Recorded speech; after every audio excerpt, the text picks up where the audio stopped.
A video tribute to a little sister of mine killed because of a stray bullet in the gang violence in the Western Cape. Blood in, blood out. Blood in, blood out, a popular slogan used in notorious gang-related movies. In a video message to the communities of the Western Cape who are filled with fear and hopelessness. Whilst I'm sitting here in the comfort of my car, very far, far away from the Western Cape, I'm attempting to speak on a subject I know very little about. I cannot help but worry about my brothers in the Western Cape who would not care to, in the blink of an eye, take the life of another brother of mine.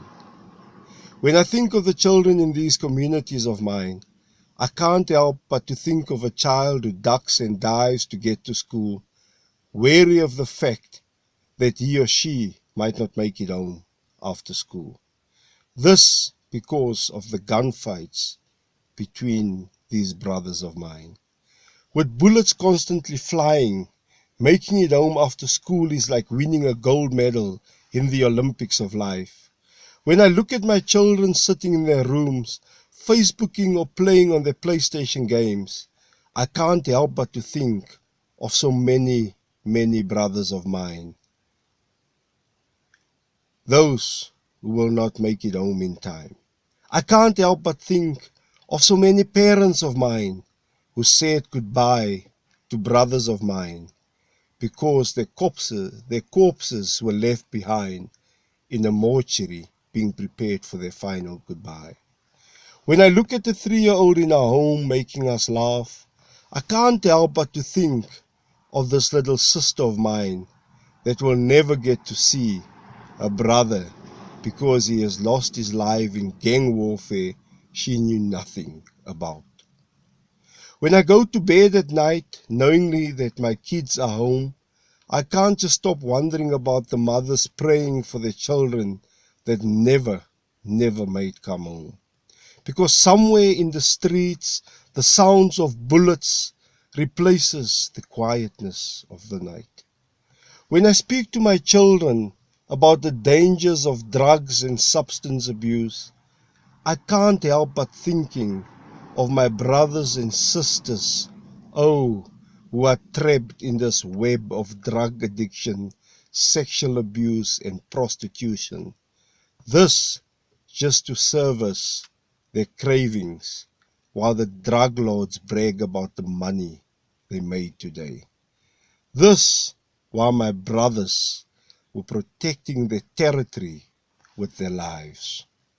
When I pull up in my driveway to park my car, I think of my brothers being impressed with fast cars, guns and drugs, just to look cool, not realizing that they are just being fooled. To join a gang and to pay with their lives. When I stand in the shower enjoying the warm water running over my naked body, I can't help but to think of my brothers out there in the street corners, probably hungry and worried if they'll be able to cross the next crossing before having to duck and dive from the bullets of a rival brother. As I write and speak on the subject I know nothing about, my brother is most probably busy engraving the flag of a gang he belongs to on his naked body. I can erase and edit and delete my video mistakes, but my brother from another mother with his tattoo is marked and scarred for the rest of his life. He carries a number that has no real value, but to convince him of that is another story. When I celebrate the success of my children on and off the sports field of life, my other mother hopes that my other brother can run fast enough to dodge the flying bullets of his other brother. When I get up in the morning to get to my job, my brother from another mother sits in a prison planning his next move to try and get rid of another brother. They prefer to stay in prison instead of the communities because at least there they might have the chance to survive another day, even if it's just by the skin of their nails. When we celebrate a birthday, a promotion, or just an ordinary event, my mothers and fathers, yes, all of them, with children in gangs, never stop crying. They just can't help it because my brother's being arrested for killing an innocent bystander. If he's not arrested, he's probably the one that's been killed, or his sister has just been raped, all because they have no vision of life outside the gang or in a home like mine. Now, I can never be happy that I'm not directly affected by this, because every single child deserves to be happy, to be loved and encouraged to be the best that they can be. Every mother and father deserves to go to bed at night knowing that the children are safe and free from the addiction of drugs and the false hope presented to them by the gangs they belong to.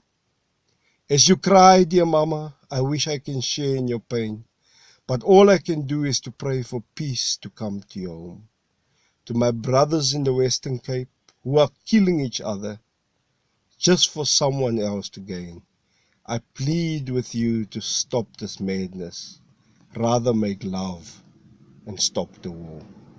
So my mothers and fathers, brothers and sisters, and all those affected by the sad reality of gangs and violence, I pray that you overcome this problem so that your lives may be filled with hope and not sadness.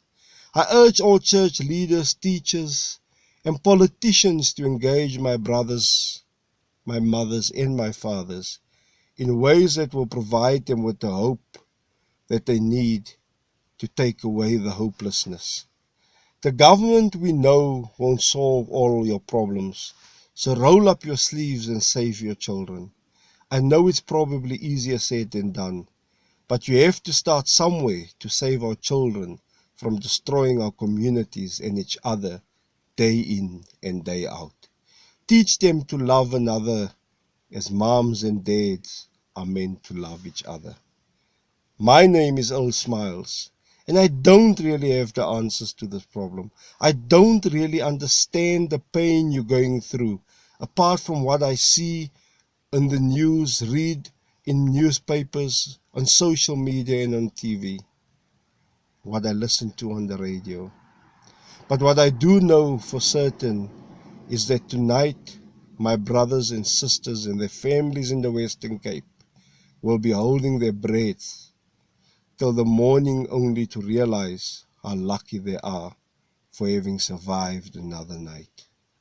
While guns are blazing in the distances far and near, it is my prayer that peace, serene peace, may come to the communities of the Western Cape.